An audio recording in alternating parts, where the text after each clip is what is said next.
Smoky করি তাহলে আমরা ভিতরে একটা বেস দেবো। তোমাদের একটা কাজল দেওয়া হয়েছিল না, কাজল, ওই কাজলটা হচ্ছে বেস কালার। ওই কাজলটাকে জাস্ট আমরা মিডিলটাতে স্মাচ করে ওই কাজলটাকে ভালো করে কাজল আছে কারোর কাছে হাতের কাছে একটু দাও। তুমি তো 3 নম্বর ব্রাশটা কোথায় আছে? কাজল আছে না হাতে? দাও একটা কাজল। এটা হচ্ছে একদম প্রপার স্মোকি যদি আমি কাজল দিয়ে করি। কেন বলো তো? কারণ স্মোকি মানে হচ্ছে একটা ব্ল্যাক, একটাখানি ধোঁয়াশা ধোঁয়াশা ব্যাপার। ডিপ নয় কিন্তু একটা ধোঁয়াশা, মানে একটা আভা থাকবে তোমার। এবার ওর জন্য আমরা ফার্স্টে কি করবো, বেস হিসেবে আমরা ইউজ করবো হচ্ছে কাজলটা। বের করেছো কেউ? তোমাদের প্রশ্ন হতে পারে কোন কাজল আমরা ইউজ করি। যে কাজলগুলো প্রচন্ড ক্রিমি হয়, যেগুলো প্রচন্ড ক্রিমি হয় সেই ধরনের কাজল আমরা ইউজ করব। এটা জাস্ট ইউজ করব আমরা এই নিচের এই পোর্শনটাতে, খুব ভালো হবে জাস্ট এইটুকু। কেন দিচ্ছি? কারণ আমাদের আই মেকআপটা আরো বেশি কোন লং লাস্টিং করানোর জন্য। যদি একটা তুমি রিসেপশন ব্রাইড করো তাহলে রিসেপশন ব্রাইডের আই মেকআপ কতক্ষণ স্টে করাতে হয়? অনেকক্ষণ, কারণ সে তো মোটামুটি রাত 12টা 1টা 2টো অবধি বসে থাকে। তাহলে ততক্ষণ স্টে করানোর জন্য আমরা যদি ভিতরে একটা এরকম কাজল দিই তাহলে কি হবে, সেটা স্টেবিলিটি আরো বেশি হয়। দেখো কাজলটা ভিতরে দিলাম, এটা আমার বেস কালার। হ্যাঁ দেখো এটাকে এবার স্মাচ করব। স্মাচ কতটুকু করব? যতটুকু আমাদের একদম আই বল ঠিক ততটুকু, এর বেশি না। এর উপর আমরা যে কোনো কালারে স্মোকি করতে পারি। তোমরা ব্লু স্মোকি চাইলে করতে পারো, তোমরা ব্রাউন স্মোকি করতে পারো, ব্ল্যাক করতে পারো, যার যেটা ইচ্ছা। আমি যেহেতু ব্রাউন করব ওই জন্য ব্রাউন কালারটা নিয়ে এর উপরে বসাবো।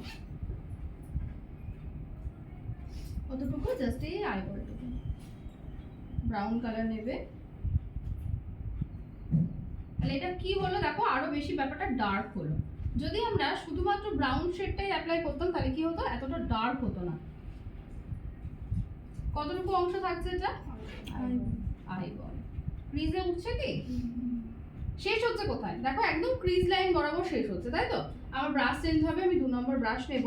এবার যেটা ডিপ কালার নিয়েছিলাম তার থেকে আমি লাইট শেডিং এর দিকে যাব। তাহলে আমি এই লাইট শেডিং এর দিকে যাব। 2 নম্বর ব্রাশ স্টার্ট করব আমি আউটার কর্নার থেকে। আউটার কর্নার থেকে ইনার কর্নারে কোন জায়গাটা ব্লেন্ডিং হবে, যখন যে লাইনসটা আছে আমাদের সেই লাইনসটা ব্লেন্ড করব।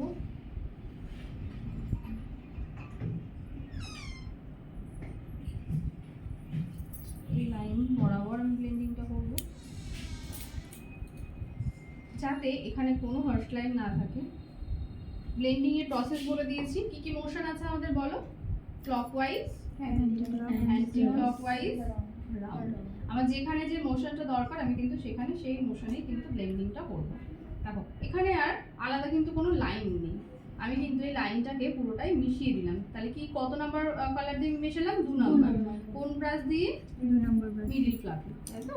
এবার দেখো আমি পুরো ব্যাপারটাকে, এখানে একটা লাইন হয়ে আছে না, ওই ব্যাপারটাকে মেশাবো 1 নাম্বার ফ্লাফি ব্রাশ দিয়ে। তাহলে তার জন্য আমি ইউজ করব আরো লাইট শেড। লাইট শেড নেবে, নিয়ে এই লাইনটাকে, যে লাইনটা হয়েছে এখানে কিন্তু কোনো কালার ব্লেন্ডিং আমি করছি না, শুধুমাত্র লাইনটাকে মাথায় রেখে যদি তোমরা ব্লেন্ডিং করো তাহলে কিন্তু তোমাদের আই মেকআপ একদম ঠিক হবে। কালারের সাথে কিন্তু কালার মেশানো যাবে না। তোমরা লাইনটা থাকবে তার থেকে যে লাইনটা থাকবে সেই লাইনটাকে আমরা মেশাবো, সেটাকে বলে হার্শ লাইন। দেখো লাইট হলো কালারটা। তোমরা কি করছো বলো তো, তোমরা যে কালারটা দিচ্ছ না তার সাথে মিশিয়ে দিচ্ছ। এবার কি হচ্ছে, তোমাদের ওর জন্য সমস্ত কালারটা একই মনে হচ্ছে, একই, কোনো আলাদা কিচ্ছু লাগছে না। ভুল বুঝতে পারছো? এবার এই পয়েন্টটা তোমরা যদি ভাবো যে আমি আরেকটু ডিপ করব, তাহলে জাস্ট একটু নেবে, নিয়ে এই পয়েন্টে একটুখানি ডার্কনেস আনবে এবং এই জায়গাটা যেন প্রপারলি ব্লেন্ড আউট হয়। হ্যাঁ, স্মোকি মানে হচ্ছে ব্লেন্ডিং। তুমি যত সুন্দর করে স্মোকি ব্লেন্ডিং করবে তত সুন্দর কিন্তু তোমার আই মেকআপটা সোবার দেখতে লাগবে। এটাকে বলা হয় একদম স্মোকি আই, যেটা তুমি রিসেপশন বলো, পার্টি ওয়্যার বলো, কেউ একটা হয়তো পার্টি ওয়্যার ড্রেস পরেছে, শাড়ি পরেছে, তার সাথেও কিন্তু তুমি করতে পারবে, ভীষণ ভালো লাগে। আর ব্লেন্ড আউট করবে কি দিয়ে? 3 নম্বর কালারকে ব্লেন্ড আউট করবে 2 নম্বর কালার দিয়ে, 2 নম্বর কালারকে ব্লেন্ড আউট করবে 1 নম্বর কালার দিয়ে। এই জিনিসটাকে মাথায় রাখবে, আমরা কোন জায়গাটাকে ব্লেন্ডিং করছি। দেখা বাবা, টাকা দেখো, ও তাকানোর পরে শুধুমাত্র আমার কিন্তু লিড পয়েন্টেই কিন্তু ডার্ক ব্যাপারটা আছে। এটা কি ক্রিজে উঠেছে? তোমাদের ক্রিজে দেখতে পাচ্ছ যে এই কালারটা ক্রিজে চলে এসেছে? ক্রিজটা কেমন আছে? আছে, লাইট আছে। দেখো ও করেছে এই চোখটা, ভালো করে দেখো তো কি করেছে, ভুল কি করেছে বলো?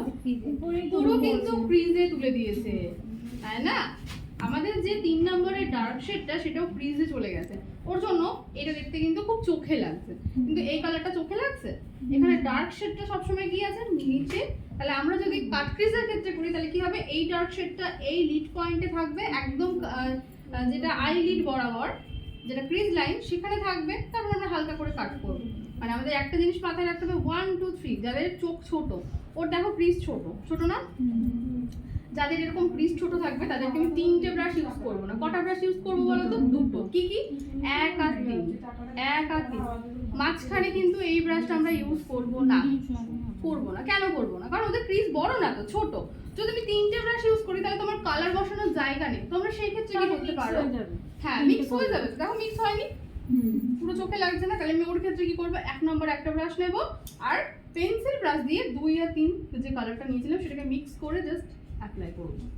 কারো যদি ক্রিজ ভীষণ বড় থাকে তাহলে সেই ক্ষেত্রে আমি 3টে ব্রাশ ইউজ করব। তোমাদেরকে তখন পেন্সিল ব্রাশটা কি হবে, একটু বড় হবে।